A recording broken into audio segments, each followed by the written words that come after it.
lo nombramos creciendo mientras ayudamos a otros a crecer.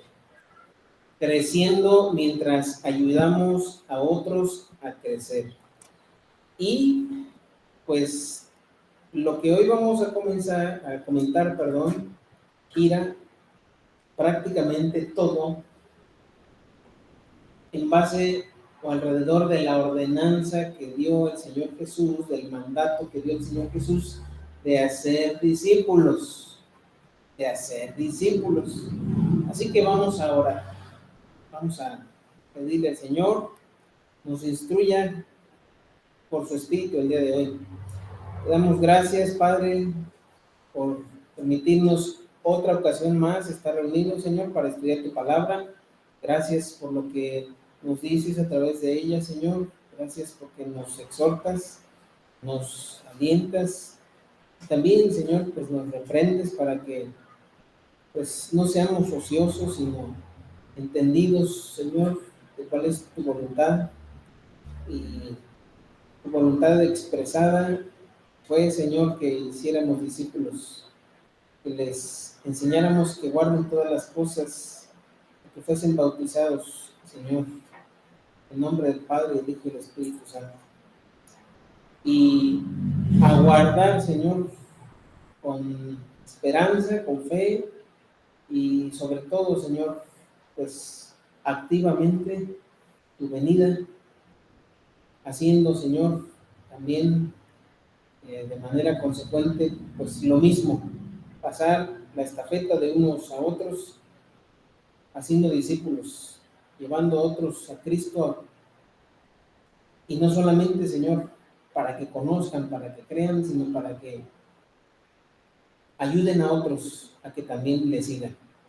Ayúdanos, Señor, para que tu palabra nos dé claridad, nos inste, Señor, a tiempo y fuera de tiempo, y podamos retomar, Señor, nuestra responsabilidad en hacer discípulos.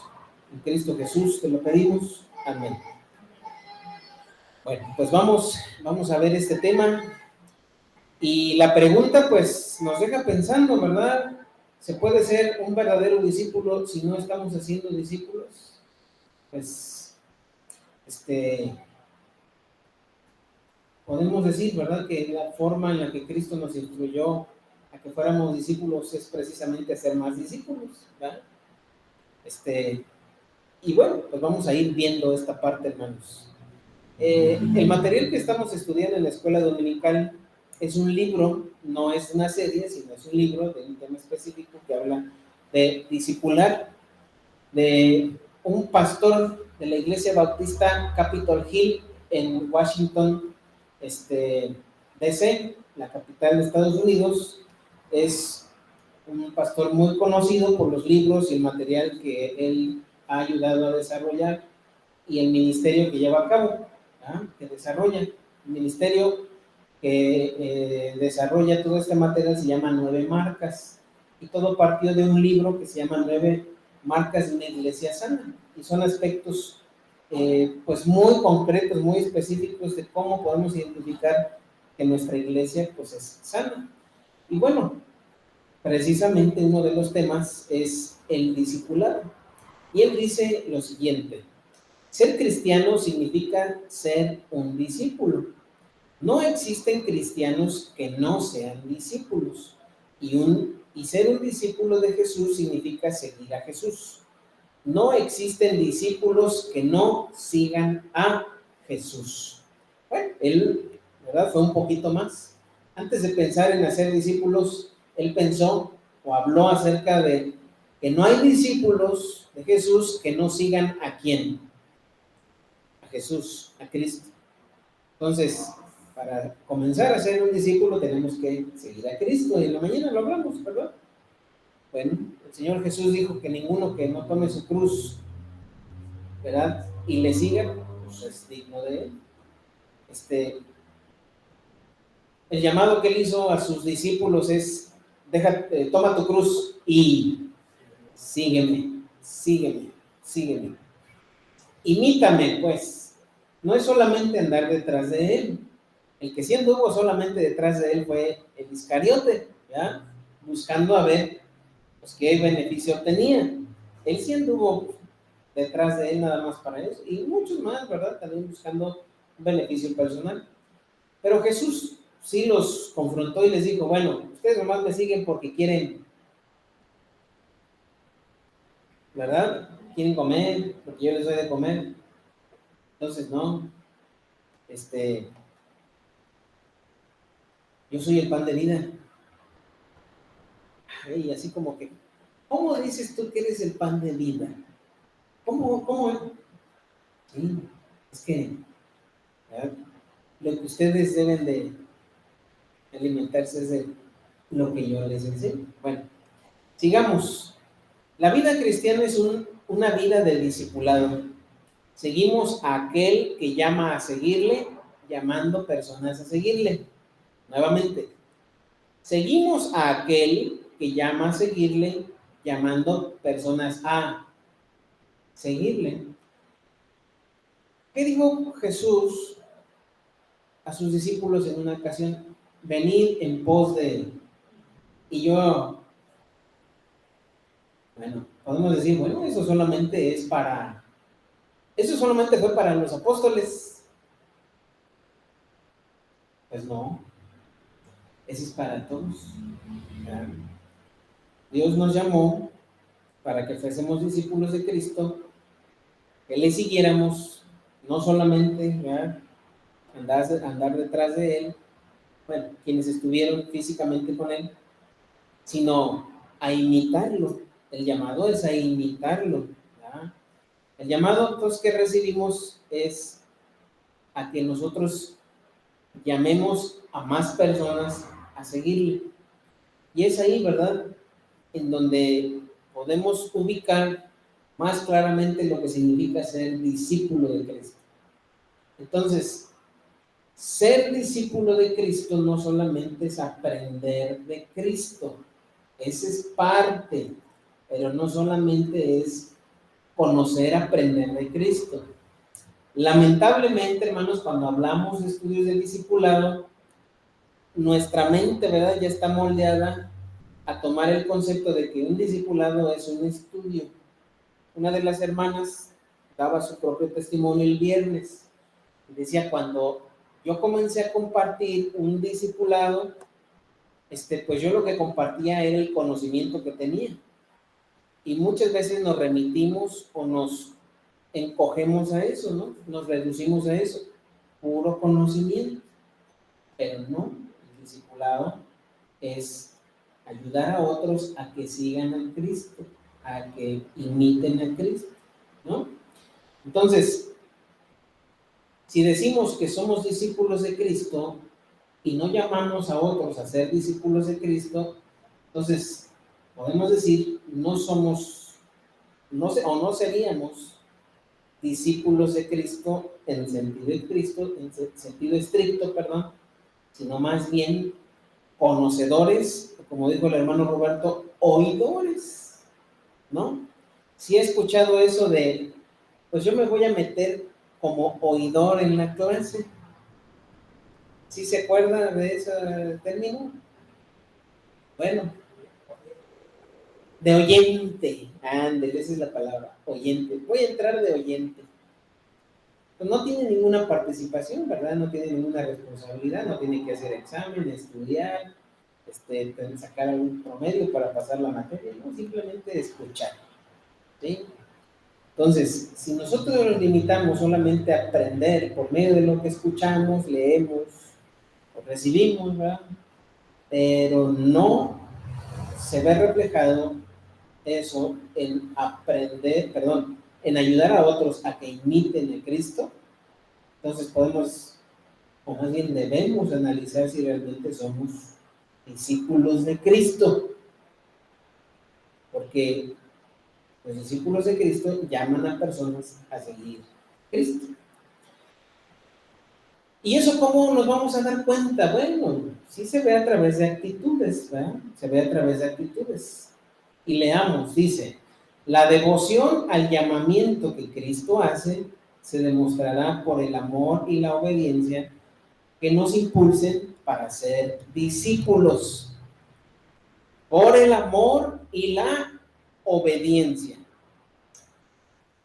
Y voy a citar nuevamente una frase que dice este autor, que dice así: puede que no seamos sus discípulos si no estamos trabajando para ser discípulos. Entonces, pues ya vemos, ¿verdad?, que ser discípulo de Cristo está encaminado a llamar a otros a ser discípulos de Cristo, ¿no? Sí es necesaria la parte de aprender, no estoy diciendo que no, si no, ¿qué se le va a enseñar? ¿Cuál es la base teórica, por así decir? No, ¿verdad? No es así. ¿Se podrá tomar un curso de manejo de automóvil por correspondencia, hermanos? ¿Cómo ven? ¿Se podrá tomar un curso de manejo de automóvil por correspondencia? Pero sí los hay, ¿no? Sí los hay. Pues no. Tiene que uno... ¿Qué tiene que hacer uno? Así es. Bueno, entonces, hay dos actitudes, dos virtudes que nos ayudan a ver, ¿verdad? Manifiesto una devoción. ¿Qué es una devoción? Una dedicación, una consagración, una deliberación. ¿Se acuerdan que lo vimos en la mañana? Hacer algo deliberadamente, ¿sí? Eso es lo que podemos decir sobre devoción cuando lo citamos aquí. ¿Para qué? Para ser discípulos. Bueno, y vamos a ver, hermanos, que estas actitudes van de la mano y también, ¿verdad?, van desencadenando. Es una cadena, no pueden ir separadas. Es una cadena, son eslabones que van unidos entre sí con un propósito. Vamos a leer primero la primera epístola de Juan. Vamos a primera de Juan, capítulo 4. Juan capítulo 4, versículos 19 al 21. Juan capítulo 4, 19 al 21. Bueno,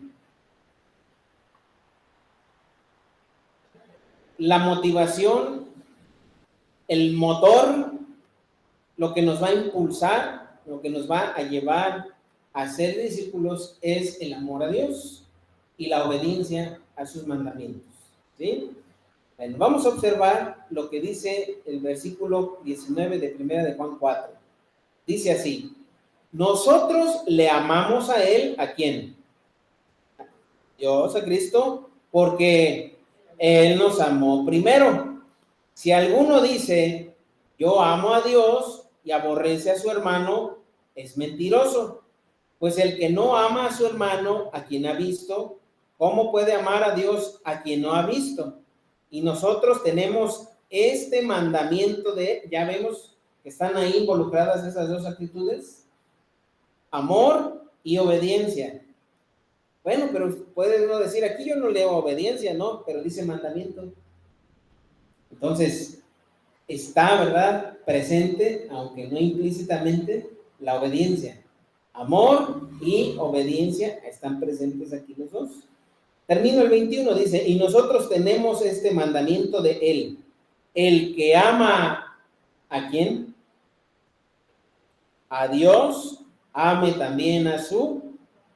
Y bueno, si pudimos observar, hermanos, aquí, pues el apóstol Juan habla de lo que explicamos con esa analogía de tomar una clase de manejo por correspondencia. Yo puedo decir, yo sé manejar, pero yo no voy a mostrar que realmente sé manejar hasta que ¿qué? Hasta que agarre el carro. Hay quienes dicen, yo tengo mi licencia de manejo, pues hay quienes tienen la licencia de manejo, hermanos, aquí está, pero no son los más expertos conductores. Pero hay quienes sí son más expertos porque lo han puesto en práctica. aprovechando que va llegando el hermano Tony, porque no quería hablar de él si no estaba presente. No es cierto. ¿A qué edad comenzaste a manejar, hermano? A los 14 años. 14 años. Muy bien. Creo que a lo mejor hay alguien que te puede ganar. ¿A qué hora? ¿A qué hora? ¿A qué año aprendiste a manejar, Adi? ¿Como 10 años? Te la mataron, ¿verdad?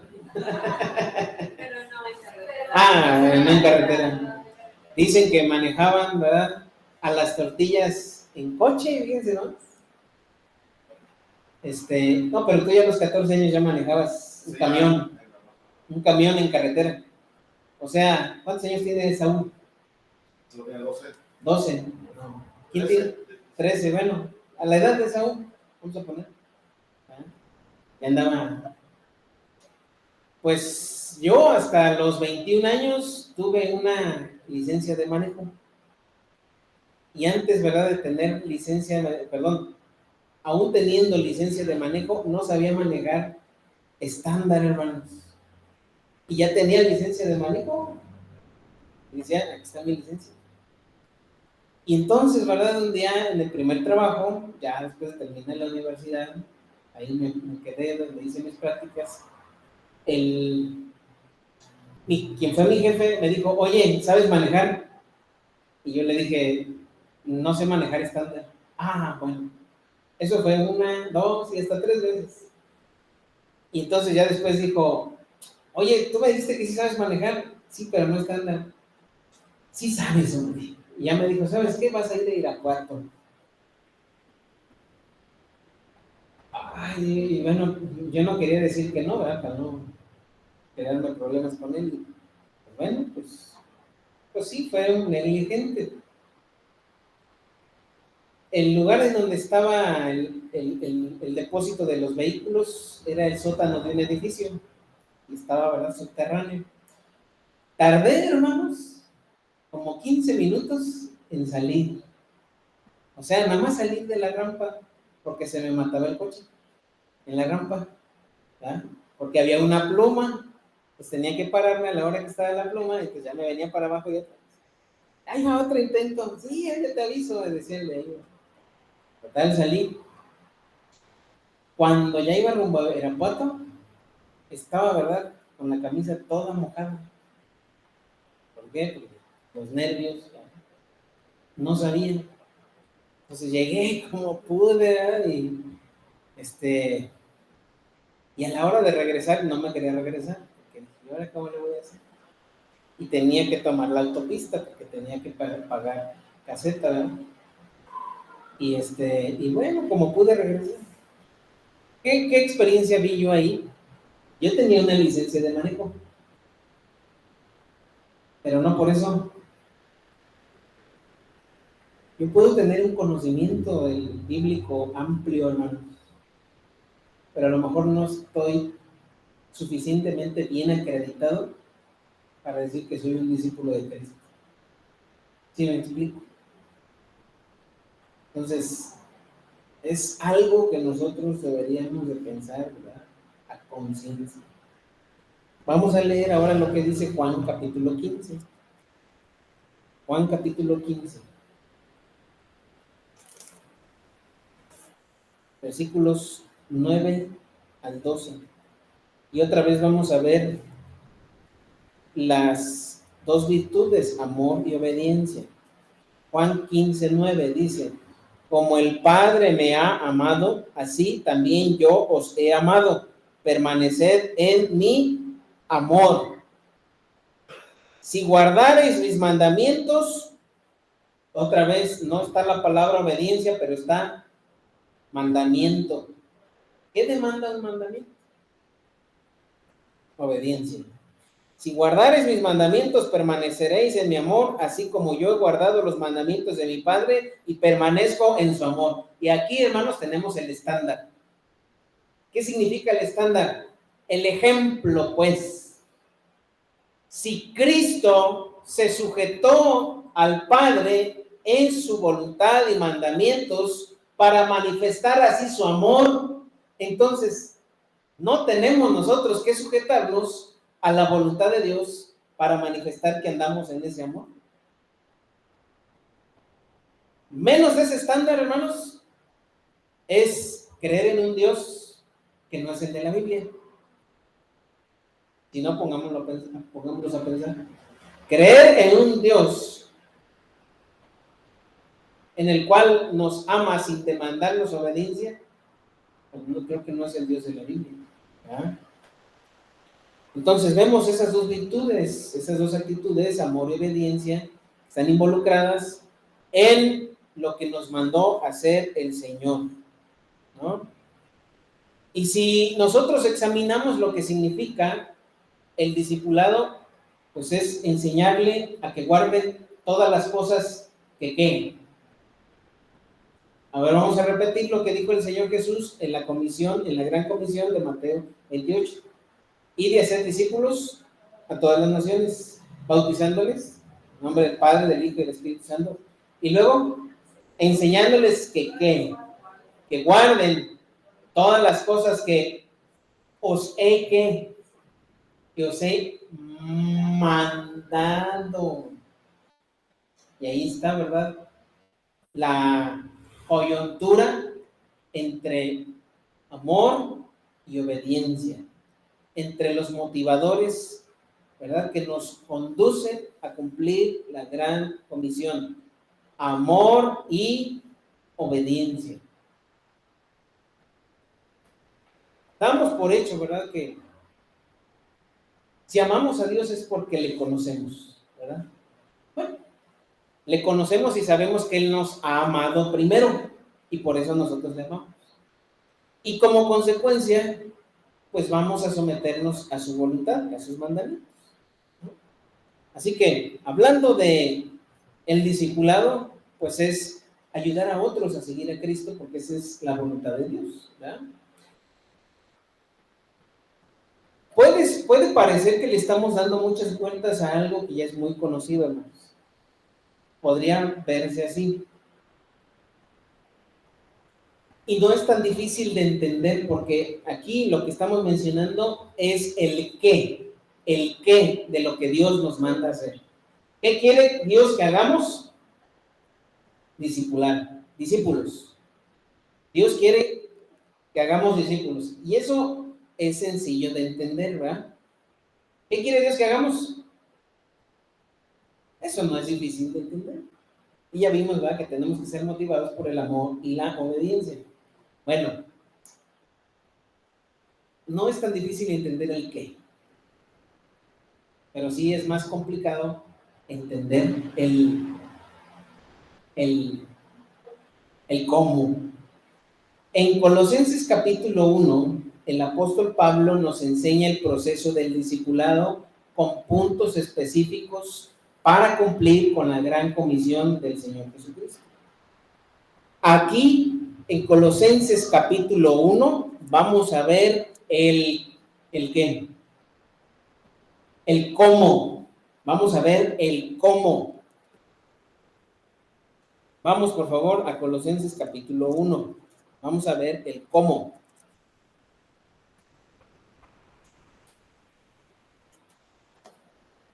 Y vamos a empezar. Hoy leímos precisamente Colosenses capítulo 1, ¿verdad?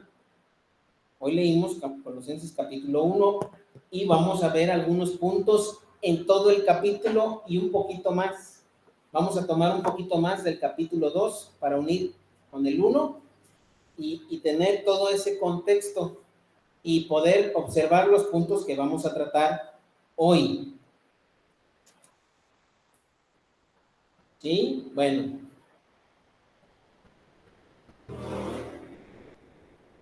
¿Por dónde comenzó el apóstol Pablo a definir el cómo para ser discípulos? ¿Por dónde piensa usted, según la lectura, que comenzó el apóstol Pablo? ¿Cómo? ¿Con quién?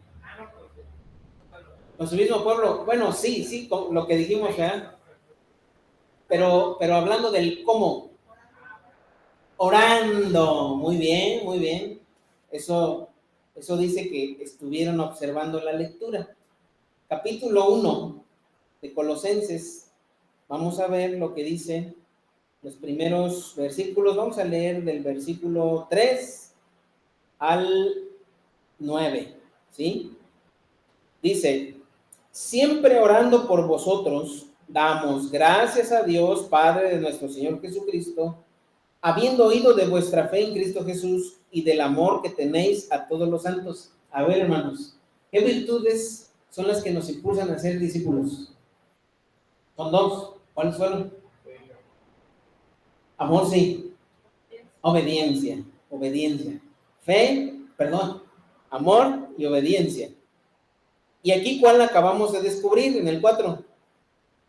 Habiendo oído de vuestra fe en Cristo Jesús y del amor que tenéis a todos los santos, a causa de la esperanza que os está guardada en los cielos, de la cual ya habéis oído por la palabra verdadera del Evangelio, que ha llegado hasta vosotros, así como a todo el mundo, y lleva fruto y crece también en vosotros desde el día que oísteis y conocisteis la gracia de Dios en verdad, como lo habéis aprendido de... miren, ya empezamos. Como lo habéis, ¿qué? ¿Eso de qué habla? Un testimonio. ¿Qué hace un discípulo? Enseña. ¿Y uno que es discipulado? Aprende. Como lo habéis aprendido de Epafras, nuestro consiervo amado, que es un fiel ministro de Cristo para vosotros, quien también os ha declarado vuestro amor en el Espíritu. ¿Sí observamos que de eso está, ¿cómo se puede decir? Empapado todo el proceso de discipulado. Ahora, concretamente, ¿con qué empezó el apóstol Pablo? Versículo 9. Por lo cual también nosotros desde el día que lo oímos, no cesamos de por vosotros y de pedir que seáis llenos del conocimiento de su voluntad en toda sabiduría e inteligencia espiritual, para que andéis como es digno del Señor, agradándolo en todo, llevando fruto en toda buena obra y creciendo en el conocimiento de Dios. Hasta ahí vamos a dejarlo. ¿Por dónde comenzó el apóstol Pablo? La oración. ¿A usted le gusta pintar, hermano, hermana? ¿Pintar su casa, pintar paredes? ¿Le gusta? ¿No? Sí, es una tarea como que relajante, ¿no? Sobre todo cuando la pared está bien mugrosa, ¿verdad? Si es de color claro y ahí está todo floreado, ¿verdad? Manchado, como que da una sensación de tranquilidad, paz, el ver una pared limpia, recién pintadita, hasta el olor. Una vez llegó un matrimonio de la iglesia, ya hace un ratito, y pues nos estábamos preparando para recibirlos, perdón. Y pues a mí me dio pena que vieran una pared toda chamagosa, ¿verdad? Pues ya saben quién dejaba las paredes chamagosas, ¿verdad? Pues le voy a dar una pintadita, pero era de esa pintura pues que no se seca tan pronto y vuelve. Y el hermano pues muy, se puede decir, observador, muy olfateador, dijo: pastor, acabo de pintar su casa, ¿verdad? Dije: pues más o menos, hermano, ¿verdad? Más o menos. ¿Qué tiene que ver con lo que estamos hablando, la pintura? ¿Verdad? Bueno, esa actividad pues nos ayuda, ¿verdad?, a relajarnos. Pero no sé si usted ha tenido niños que tienen ganas de ayudar. Yo. ¿No? Yo quiero pintar. A ver. Primero las orillas. No. Ellos quieren en medio, ¿verdad? No, mira, hay que poner cinta, ponle cinta. No, es que yo no quiero. Tienes que ponerle cinta, tienes que poner periódico, tienes que preparar, pues. No, ellos lo que quieren es agarrar el rodillo y así, ¿verdad? que se vea pues la pintura ya, pues a lo mejor lo que nosotros quisiéramos hacer cuando tenemos el deseo de ser discípulos es, puede ser, ¿verdad? Ir y regañarlos. Tú, o testificarles si son personas nuevas. Pero hay una preparación. ¿Qué hizo el apóstol Pablo? Desde luego, esta oración o este acto o esta rutina de oración, dice, por lo cual también nosotros desde el día que lo oímos no cesamos de orar por vosotros y de pedir que seáis llenos del conocimiento de su voluntad en toda sabiduría. Bueno, el hecho de que los colosenses hayan aprendido de gente como Epafras o de Pablo mismo o de otros es porque hubo quien se detuvo a preparar, ¿verdad?, el campo antes de iniciar con el proceso de discipulado. Y eso es orar a Dios. Entonces, ahora sí, ¿por qué tenemos que orar? Porque Dios es quien inicia el proceso. Pablo ora para que sea Dios quien inicie el proceso de discipulado. Y aquí, hermanos, pues tenemos que ser honestos, ¿verdad? ¿Cuánto tiempo pasamos orando por las personas que deseamos o que vemos como prospectos para discipular? Aquí Pablo dijo, no hemos dejado de orar por ustedes. Y eso implica, pues, tiempo de Facebook, tiempo de YouTube, tiempo de, pues sí, de cosas que nos agradan, la verdad. Tiempo de dejar de leer política, fútbol, videojuegos, lo que sea. Es orar. Si nos quieren escribir los nombres de las personas con las que oramos, ¿cuántos renglones llenaríamos? ¿Cuántos renglones llenaríamos? Decir, bueno, Señor, inicia tú el proceso para esta persona. Y mire, Dios no, bueno, no quiero decirlo así, pero así se entiende mejor. Dios nos la pone más fácil, hermanos.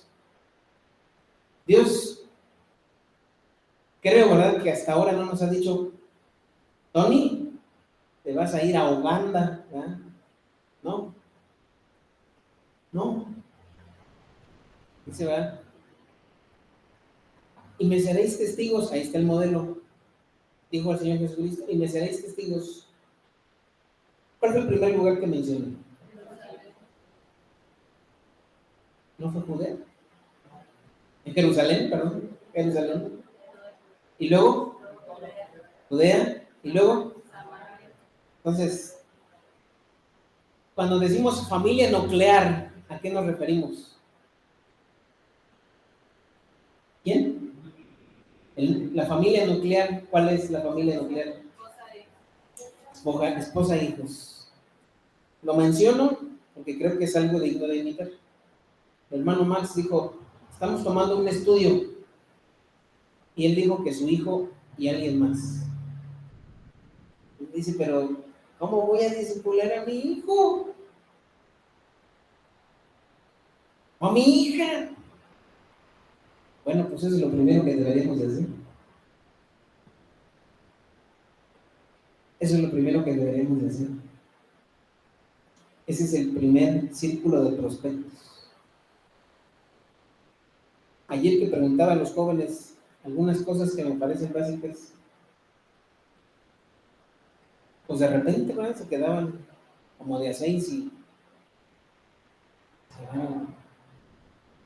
ya los más grandecitos como que tenían un poco de noción, pero veía que pues, hay deficiencias. Hermanos, ahí es donde deberíamos de comenzar. Desde lo más básico, enseñarles a conocer la Biblia, por ejemplo, lo que es el Antiguo y el Nuevo Testamento. ¿Por qué hay Antiguo y hay Nuevo Testamento? ¿Quién es Dios? ¿Quién es Jesús? ¿Quién es el Espíritu Santo? ¿Cuál es la obra de Jesús? ¿Cuál es la obra del Espíritu Santo? Y hay tantas cosas, ¿verdad?, que podemos enseñar, que pues ahí tenemos el campo, ¿verdad?, más próximo, pues es nuestra familia nuclear. Y luego de Jerusalén, Judea, pues podemos decir que las familias que tienen uno de sus dos apellidos, los Navarro o los Laguna, ¿no?, los González o los García, los que sean, ¿no? Y después de Judea, ya los que están,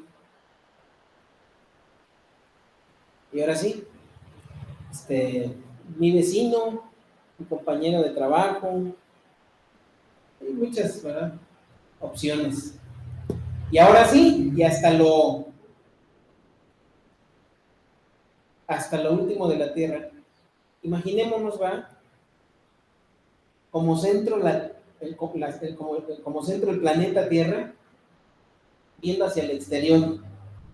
¿Cómo se le llama a la capa de gas más cercana a la superficie? Atmósfera. Y luego estratosfera. Y luego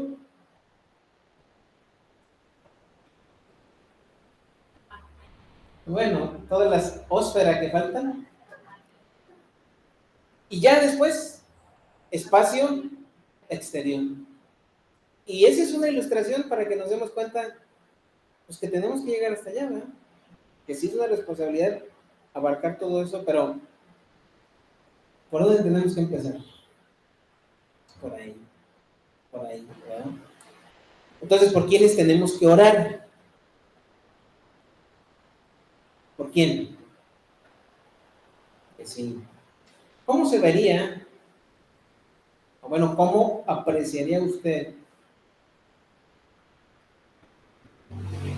que alguien de aquí de la congregación esté ávida, ansioso, ansiosa, emocionado, emocionada por compartir el evangelio a otros, pero no tiene el mismo interés, el mismo fervor por hacerlo en su propia casa? ¿Cómo se vería eso?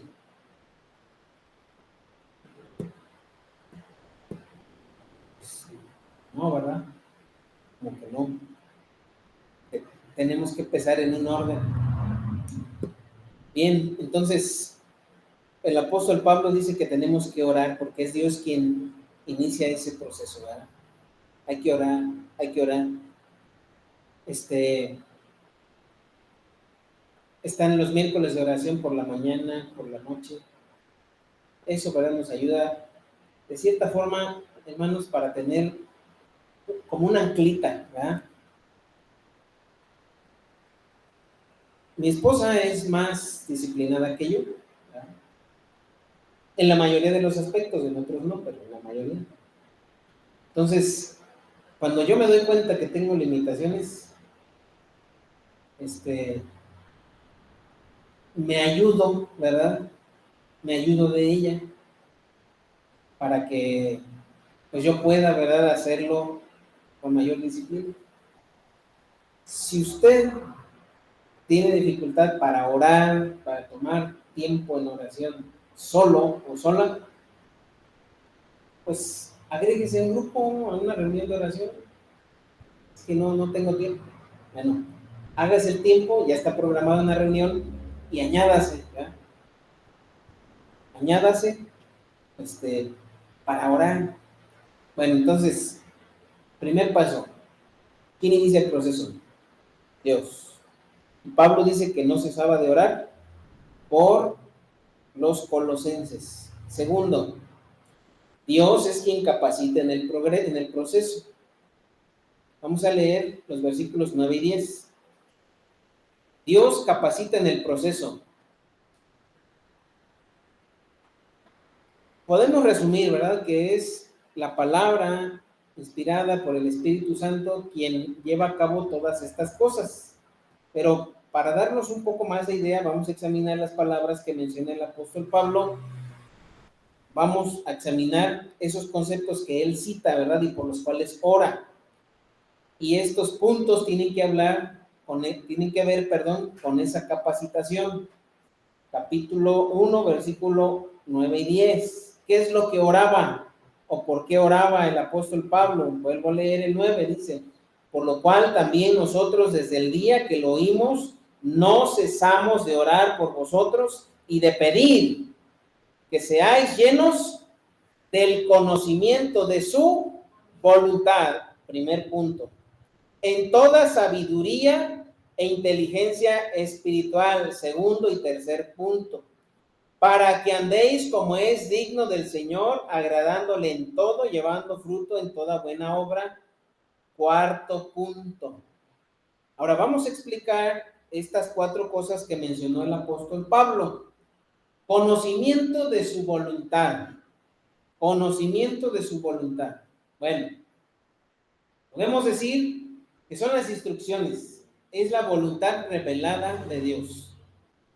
¿Cuál es el modelo que Dios estableció para que nosotros aprendamos su voluntad? La repetición. Y estas cosas que te mando hoy, las repetirás a tus hijos y a los hijos de tus hijos, y las escribirás en tus puertas, en tus dinteles. ¿Se acuerdan de ese pasaje? ¿Cuál es? Está en el Pentateuco, en el último libro, en el 6. Muy bien. Las repetirás. Entonces, el método que Dios nos da es la repetición. Bueno, pero no es tanto la forma, ¿no? Sino el fondo o el objeto. ¿Qué es lo que tenemos que conocer por medio de la repetición y estar constantemente aprendiendo de él? La voluntad de Dios, la voluntad revelada.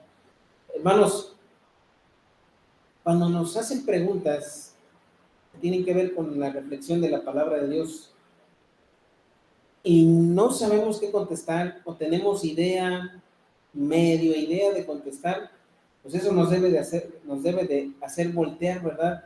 A ver la necesidad de conocer más de la palabra de Dios.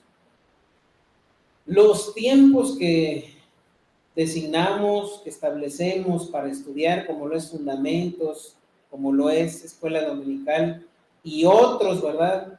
Estudios a lo mejor de manera personal o en forma de consejería, son dados para que podamos ampliar el conocimiento de la voluntad de Dios. Si no sabemos lo que dice la voluntad de Dios, ¿cómo esperamos cumplirla? No es posible. Entonces, hermano, hermana, si no dedicamos un tiempo para aprender formalmente de la palabra de Dios, ¿a qué me refiero formalmente? Pues que implica un compromiso, ¿no? No podemos andar de oyentes, nada más. A ver, díganme una forma que crean ustedes que sea puramente oyente cuando tenemos contacto con la palabra de Dios.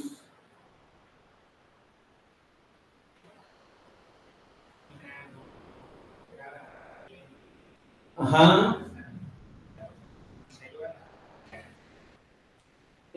A ver, un ejemplo, ¿verdad? De cómo podríamos hacerlo.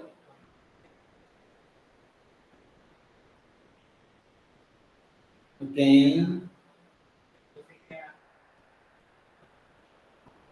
Sí, muy bien. Muy bien.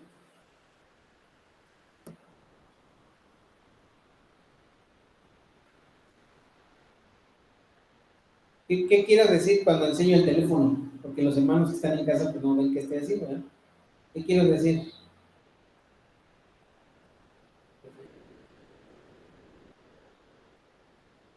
A ver, si queremos hacer, ¿verdad?, un examen de qué tan formalmente estamos aprendiendo la palabra de Dios, apuntar. es una buena forma, ¿verdad? De ver. Aunque usted escuche en YouTube, pero si usted apunta, aparte de apuntar, si subraya cosas que no entiendo, no lo entiendo, entonces esto lo voy a investigar. Y puede hacerlo de manera autónoma o autodidacta. Puede hacerlo. No hay problema. Aunque lo ideal, pues es que pues se comparta, ¿verdad? O haya un crecimiento mutuo. Porque si nada más agarramos y oímos, nos aventamos horas y horas. Pero estamos, ¿verdad? Como el que pidió ser oyente en la clase. Yo voy a ser, sí, pero y ya. No, se requiere pues, formalizar, ¿verdad? Ese aprendizaje de ser, no solamente oyentes, ¿no? Olvidadizos, sino estar dispuestos a que podamos recibir formalmente ese aprendizaje. Bueno, ese es el primer punto. Ahora, Dios es quien nos va a dar a conocer su palabra, ¿verdad? Sí tenemos que escucharla, sí tenemos que poner atención, pero es Dios quien nos la va a dar a conocer. Luego, siguiente elemento, siguiente punto, sabiduría espiritual. Ok, ya tengo la información. Ahora necesito organizarla. ¿En qué la voy a aplicar? ¿En qué la voy a aplicar? ¿Para qué me sirve? O sea, en mi vida, sí, claro, pero ¿en qué área? ¿Para qué me sirve?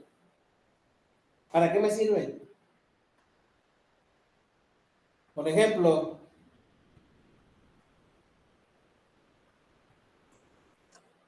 voy a decir un término, ¿verdad? Que puede ser así, poco conocido. ¿Para qué me sirve saber que yo soy premileniarista? ¿Y eso qué es?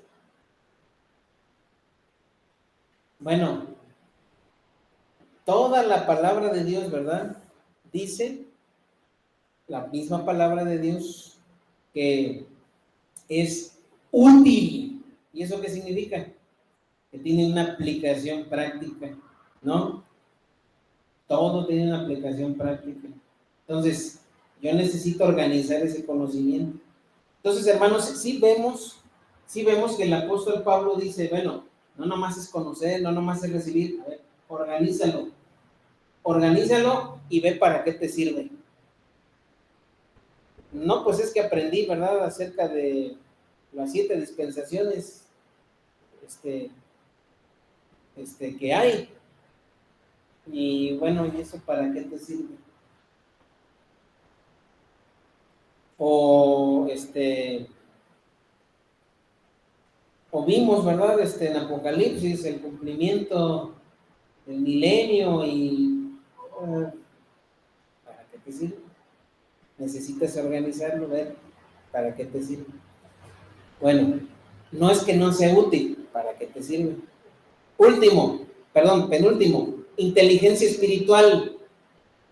Ya obtuve el conocimiento, ya me quedó claro, ya vi para qué me va a servir, ahora, ¿cómo lo pongo en práctica? Y entonces, hermanos, vemos que es todo, ¿verdad?, un proceso que Dios tiene que ir conduciendo.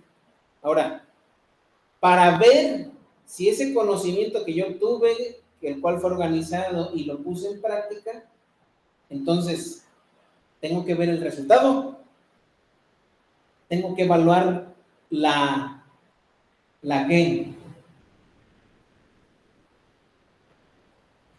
conducta, ¿no?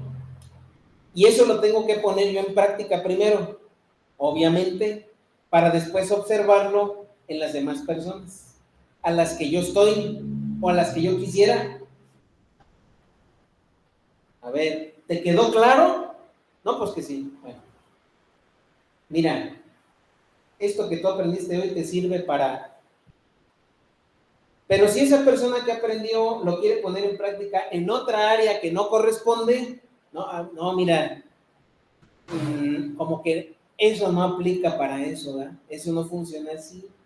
Eso es para otra área distinta que la Biblia también trata, pero no es, ¿verdad? Para eso. Bueno, ahora ponerlo en práctica, llevarlo a la práctica. Y una vez llevado a la práctica, ahora sí, a ver cuáles son los resultados. ¿Ya? ¿Cuál es el cambio? Sí, observamos lo que el apóstol Pablo dijo aquí, por lo cual le estaba pidiendo, hermanos, todo esto involucra la intervención de Dios. Esto no lo puede hacer uno. Uno no puede hacer estas cosas para que el otro, no, esto ni de chiste lo puede hacer uno en su carne. ¿Quién tiene que intervenir? Así es, Dios capacita en el proceso. Nos da a conocer su voluntad, nos ayuda a organizar, a ponerlo en práctica y a evaluar la conducta. Tercer punto. Bueno, cuando todo eso se cumple en la vida de un discípulo, hermanos, con el conocimiento y la sabiduría espiritual que Dios provee, cambia la visión, cambia la visión. Vamos a adelantarnos aquí en Colosenses capítulo 1, del versículo 9 hasta el versículo 14, podemos decir que el apóstol Pablo habla de ese proceso de capacitación, ¿sí? Habla de ese capítulo, de esa parte del proceso de capacitación. Como resultado, nuestra percepción es potenciada. ¿Qué quiere decir potenciada? Potenciar algo, ¿qué significa? Aumentar, mejorar, incrementar, ¿verdad? Cuando nosotros ponemos en práctica o se lleva a cabo más bien este proceso en nuestra vida, nuestra visión cambia totalmente. Algunos de ustedes han comentado y nosotros mismos hemos percibido que ha habido avances de ese cambio, que ha habido un cambio de percepción. Ya no ven las cosas como las venían viendo, ya es distinto, ya hay un crecimiento en el conocimiento, en la sabiduría, en la práctica y en ese andar, ¿no?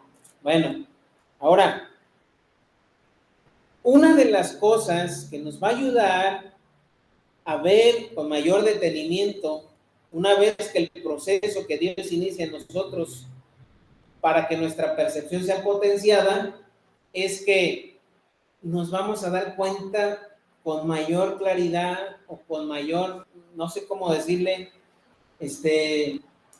más intensamente el hecho de que Cristo nos haya salvado, nos haya movido, como dice literalmente el versículo 13. Mire, vamos a leer del versículo 13 en adelante. Dice: el cual nos ha librado de la potestad de las tinieblas y trasladado al reino de su amado Hijo, en quien tenemos redención por su sangre, el perdón de pecados. ¿Qué va a pasar cuando nuestra percepción sea potenciada?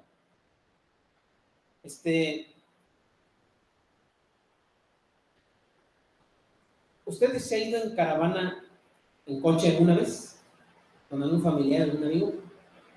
Voy a platicar una anécdota aquí con permiso del hermano Berna. Nada malo, ¿verdad? Nada malo. A ver si se acuerda del hermano Berna. Estábamos haciendo mudanza de el local de Jaime Nuno aquí, y el hermano Berna nos hizo favor de prestar su camioneta para mover varias cosas. Entonces, iba supuestamente yo, ¿verdad?, guiando al hermano Berna, y el hermano iba atrás de mí. Yo no soy reservado o muy moderado, que digamos, para manejar, hermanos. Bueno, normalmente no me paso el exceso de velocidad, ¿verdad? Y tampoco los altos, normalmente. Mentiría si dijera, no. A veces por prisa, a veces por diferentes cosas, digo, bueno, tengo que llegar. Entonces, pero esa ocasión, según yo, iba tranquilo. El hermano Berna iba atrás de mí, pero había mucho tráfico en la avenida donde iba.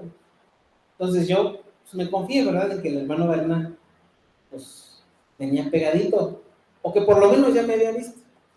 No, pues entonces, llegué yo y me quedé esperando al hermano Berna, ¿verdad? No llegó el hermano Berna.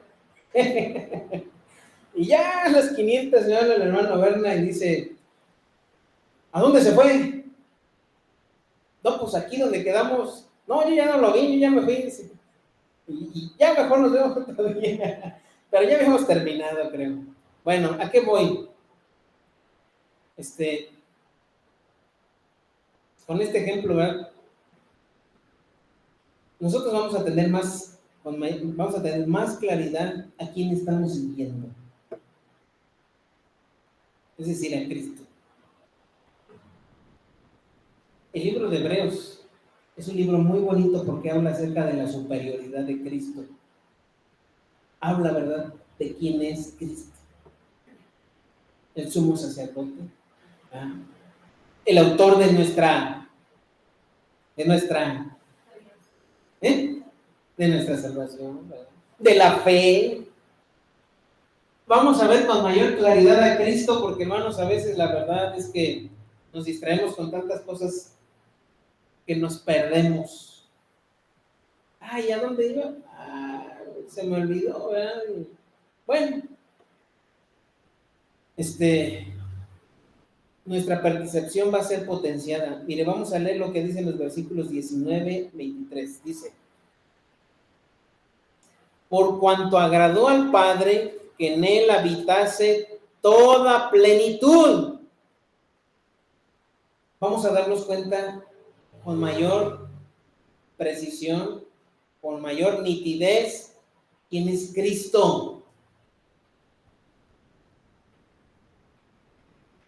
Precisamente en este capítulo el apóstol Pablo les habla, ¿verdad?, a los colosenses y les dice, porque ellos estaban siendo, ¿verdad?, persuadidos por filosofías, por pensamientos, por gnósticos y agnósticos, gente que pensaba que Jesús era como un ángel. Es más, todavía hay un grupo, ¿verdad?, una secta que dice que Jesús es como un ángel. Y son los que predican, ¿verdad?, acerca del ángel Moroni, que tienen un libro llamado La Perla de Gran Precio. Mejor ustedes ya saben quiénes son, ¿eh? Ellos dicen que Jesucristo fue como un ángel. Y eso es lo que está diciendo aquí Pablo y advirtiendo. Miren, el 16 dice, porque en él fueron creadas todas las cosas, las que hay en los cielos y las que hay en la tierra, visibles y invisibles. Él es distinto. Él es santo, santo, santo, porque él es Dios. Él fue visto por Isaías ahí en el capítulo 6, en ese trono refulgente. Él es Cristo. Por eso el apóstol Pablo dice, sean tronos, sean dominios, sean principados. O sea, él no es igual a las que ustedes dicen que es como él. No, no es un ángel. Por eso habla de potestades, principados, dominios. Dice, todo fue creado por medio de él y para él. Cuando tengamos una percepción potenciada, vamos a ver distinto a Cristo. Y sigamos leyendo, dice el 20, y por medio de, el 19, más bien, por cuanto agradó al Padre que en él habitase toda plenitud, por medio de él reconciliar consigo todas las cosas, así las que están en la tierra como las que están en los cielos, haciendo la paz mediante la sangre de su cruz. Y a vosotros también, que erais en otro tiempo extraños y enemigos en vuestra mente, haciendo malas obras, ahora os ha reconciliado en su cuerpo de carne por medio de la muerte para presentaros santos y sin mancha e irreprensibles delante de él, si en verdad permanecéis fundados y firmes en la fe y sin moveros de la esperanza del evangelio que habéis oído, el cual se predica en toda la creación que está debajo del cielo, del cual yo, Pablo, fui hecho ministro. Hermanos, cuando nuestra percepción sea potenciada por el proceso que Dios lleve a cabo en nuestra vida, mediante ese conocimiento, esa sabiduría, esa inteligencia, ese estilo de vida, ¿qué va a pasar? Bueno, vamos a ver mejor a Cristo. ¿Y sabe qué más? Vamos a tener una necesidad más ferviente de predicar a Cristo, porque vamos a percibir con mayor claridad de dónde nos sacó. Por eso el apóstol Pablo al final del versículo 23 dice: y sin moveros de la esperanza del evangelio que habéis oído, el cual se predica en toda la creación. Pablo no puede estar en toda la creación, ¿o sí? Bueno, hablando. Entonces, ¿cómo es que el evangelio se predica en toda la creación? ¿Quién lo predica además de Pablo? Pues los que son discípulos, porque ya tienen una percepción potenciada, porque ya han adquirido un conocimiento, una sabiduría, porque ya lo han puesto en práctica, ya han visto el fruto, los resultados, y ahora pueden ver con mayor claridad a Cristo y predicar de Él.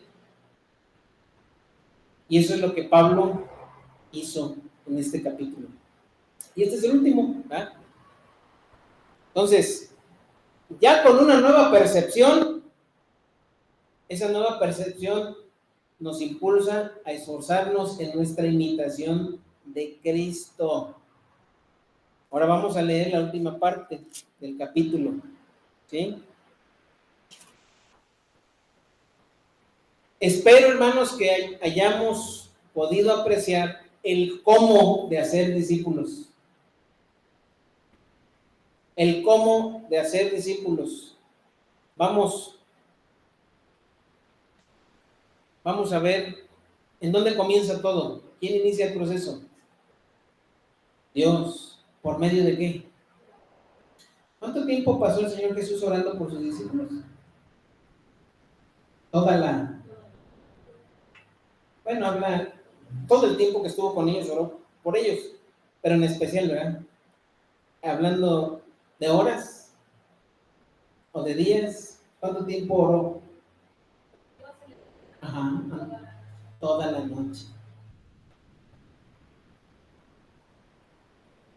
Hermano, hermana, no debemos limitarnos solamente a la parte de presentar el evangelio, que es el comienzo, sino tenemos que orar fervientemente como Jesús lo hizo.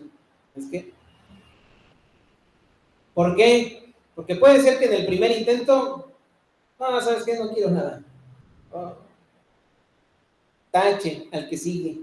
No, pues, a ver, con paciencia, con esmero, con diligencia, con perseverancia. Síguele, ¿verdad? Otra vez, y otra vez, y otra vez. Entonces, pues, orar sin cesar. Después, Dios nos capacita. Ya vimos de qué manera. Nos da a conocer su voluntad, nos ayuda a organizar ese conocimiento, nos ayuda a ponerlo en práctica y nos hace ver si estamos avanzando o no. ¿Ya? Tercero, nuestra percepción es potenciada. Ya no vemos el cristianismo igual, hermanos. Eso es algo muy importante.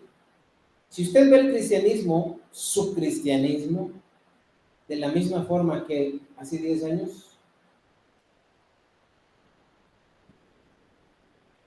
hace 20, o sea, es que el cristianismo es distinto, no. Pero, ¿cuál fue el tema de hoy? Crecer, ¿qué? Creciendo, perdón, mientras, es decir, que si nosotros no ayudamos a otros a crecer a la imagen de Cristo, ¿estaremos creciendo? A eso es a lo que me refiero, ¿verdad? Bueno, entonces repitamos. Tercer punto, una percepción distinta. Nosotros conoceremos más cercanamente a Cristo y su obra y nos daremos cuenta de la gran necesidad que tienen las personas. Primero, bueno, en ambos, en una misma posición, digamos, las personas, por un lado, las personas que no conocen de Cristo, tendremos una urgencia de hablarles a las personas de Cristo espontánea, natural, necesaria. Y por otro, la necesidad de ayudar a aquellos que ya comenzaron, ¿verdad?, en ese andar con Cristo, a que sean más como Cristo. De que hay una gran necesidad, ¿verdad? Y ya por último, que no leímos los versículos que hablan acerca de eso, pues ese era el ministerio del apóstol Pablo. Si ustedes van al versículo 24, fíjense, hermanos, básicamente dividimos en 3 partes el capítulo. Primero, cómo Dios desencadena ese proceso y lo que se lleva, lo que contempla ese proceso. La segunda parte, la percepción que es necesaria tener acerca de Cristo, ¿verdad?, que viene como consecuencia del proceso anterior. Y tercero, pues lo que se persigue, ¿verdad?, o lo que Pablo perseguía en este caso, dice el versículo 24, Colosenses 1:24, ahora me gozo en lo que padezco ¿por quién? Ay, a ver, hermanos, vamos a analizar con más cuidado. Ahora en lo que, a ver, Pablo está diciendo que está contento, que está feliz porque está sufriendo. ¿Cómo puede llegar una persona a ese punto de gozarse, de estar contento, feliz, por sufrir? Dice después, y cumplo en mi carne lo que falta de las aflicciones de Cristo por su cuerpo, que es la iglesia, de la cual fui hecho ministro según la administración de Dios que me fue dada para con vosotros, para que anuncie cumplidamente la palabra de Dios. El misterio que había estado oculto desde los siglos y edades, pero que ahora ha sido manifestado a sus santos, a quienes Dios quiso dar a conocer las riquezas de la gloria de este misterio entre los gentiles, que es Cristo en vosotros, la esperanza de gloria, a quien anunciamos, amonestando a todo hombre y enseñando a todo hombre en toda sabiduría, a fin de presentar perfecto en Cristo Jesús a todo hombre, para lo cual también, ¿qué? 29, versículo 29 de Colosenses 1, para lo cual también trabajo, luchando según la potencia de Él, la cual actúa poderosamente en mí. Hermanos, para el discipulado no hay recetas, no hay atajos, no hay fórmulas mágicas, no es verdad que con una oración se arregló todo, no. Observemos todo el camino que tuvo que recorrer Pablo. Empezar a orar, empezar a enseñarles la voluntad de Dios, enseñarles a organizar esa voluntad de Dios, enseñarles a aplicar esa voluntad de Dios, ver los resultados y evaluarlos. Y él mismo, Pablo, dice, damos testimonio, que desde que lo oímos, ahí ven los resultados. Luego, con una percepción cambiada, se va a poder dar muestra de un conocimiento más profundo y mayor de Cristo, de su palabra, de su voluntad. Y eso va a dejarnos preparados para que entonces podamos estar dispuestos a trabajar no en nuestras fuerzas, no en nuestra capacidad, sino en el poder con el que actuaba Pablo. Esa potencia con la cual luchaba, esa potencia que actuaba poderosamente en mí, ¿de dónde vino? Pues de Dios, como resultado de todo eso. Hermanos, no sé, ¿verdad?, si esto pudiera ser más de ánimo o de desánimo, pero ¿qué estamos llamados a hacer? Ir y hacer Todo esto tenemos que hacer. Entonces, no es fácil.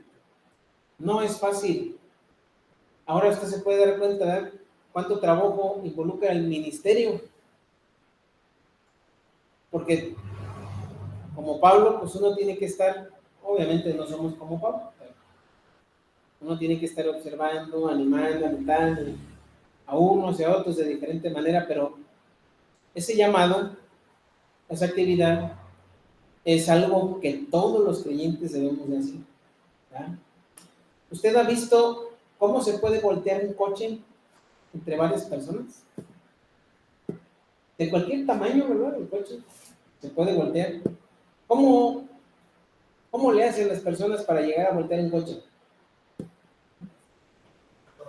Uniendo los esfuerzos. A ver, vamos a poner un ejemplo. Si el que está en la punta, ¿verdad?, en la trompa del coche, está levantando de manera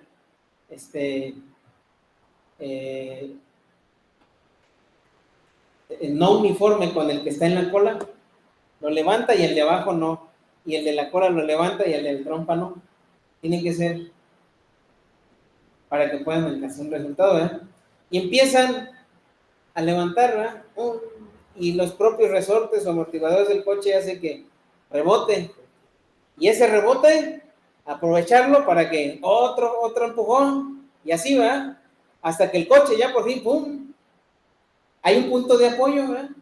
Y entonces, aunque sea un coche grande, entre todos lo pueden levantar. Bueno, el evangelio se expandió, hermanos, como dijo Pablo, por toda la tierra, no porque nada más él lo haya predicado. ¿Ah? ¿Quiénes lo predicaron? Todos los que fueron discípulos. Así es, hermanos. Entonces, terminemos. Quisiera leer, ¿verdad?, ese mensaje que les compartí el día viernes, me parece, y que dice así. Ahí se los compartí en el grupo de WhatsApp. Y aquí, ¿verdad?, podemos obtener pues una exhortación práctica para todos. Dice: si nunca has visto cerdos llegar a un abrevadero para la comida, probablemente te lo puedes imaginar. Empujones, gruñidos e intentar tragar tanto como sea posible sin pensar en los otros. He aquí una pregunta graciosa en la que vale la pena pensar por un momento. ¿Fue así como asististe a la iglesia el domingo pasado? No te estoy llamando cerdo, pero detente y considera, al llegar, ¿dónde te estacionaste? ¿A qué hora llegaste al culto? ¿Dónde te sentaste? ¿Con quién hablaste? Cada una de estas decisiones te dio una oportunidad para darte a otros y unirte así a la obra de Cristo. O bien te dieron una oportunidad para enfocarte en ti mismo y hacer lo que más te convenga. Entonces, ¿cuál fue? ¿Creaste conscientemente estrategias para bendecir a otros con cada una de esas decisiones? Ser un discípulo de Jesús significa orientar nuestras vidas hacia otros, tal y como Jesús lo hizo. Significa trabajar para el bien de otros. Este amor por otros se encuentra en el corazón del discipulado. Y así es, ¿verdad? Cuando dejemos de enfocar nuestros esfuerzos por nosotros mismos, es decir, que pues demos, ¿verdad?, el privilegio, la comodidad para nosotros mismos, en lugar de abstenernos, en lugar de estar dispuestos a sacrificarnos, a trabajar, ¿verdad? Esa palabra trabajar, originalmente describe, ¿verdad?, como cuando uno estira una tripa. ¿Se ha estirado una tripa? ¿No? Bueno, hay, ¿verdad?, veces que parece que se va a romper, pero no se rompe. Me estiro, ¿verdad?, tanto, o trabajo tanto, como lo hizo el apóstol Pablo. No sé si ustedes recuerdan, hermanos, que en esta última porción, el final del capítulo 1, dice que él todavía estaba experimentando, padeciendo los sufrimientos de la cruz de Cristo. ¿Qué quería decir Pablo con eso? Pues si Cristo ya murió, ya no está sufriendo. ¿Por qué Pablo dice que él todavía experimenta los sufrimientos de la cruz de Cristo? Bueno, aquí está, ¿verdad?, una interpretación. Los detractores, los adversarios de la cruz, no estuvieron contentos con la muerte de Cristo. ¿Está de acuerdo? Había muchos opositores. Pablo fue uno de ellos. ¿Sí? Era un perseguidor de la iglesia. Cuando Pablo se convierte, cuando él conoce la voluntad de Dios, cuando la ha ordenado en su pensamiento, Dios, cuando la puso por práctica, cuando ve el fruto. Recuerda que cuando se mencionaba a los misioneros, Bernabé y Pablo, y luego ya no fue Bernabé y Pablo, sino Pablo y ya hubo un fruto. Cuando Pablo ya pudo abrir, ¿verdad?, más sus ojos, o tuvo una visión más potenciada con lo que había aprendido y conocido de Cristo, ahora él no tenía ningún problema para sufrir. Así que no importaba que lo persiguieran, que lo encarcelaran por causa de Cristo, porque el odio hacia la cruz permanecía, la oposición permanecía, como hasta el día de hoy, no de esa forma, de otras formas, pero permanece. Pues fue como Pablo pudo seguir. Entonces, hermano, hermana, cuando llegamos a ese punto vamos a estar dispuestos a esforzarnos por nuestra imitación de Cristo. Desde las cosas más sencillas. ¿Quién es el primero en comer cuando hacemos un convivio? ¿Quién es el primero en sentarse? ¿Quién aparta los primeros lugares? ¿Quién está dispuesto, verdad, a esperar a ser el último en atenderse?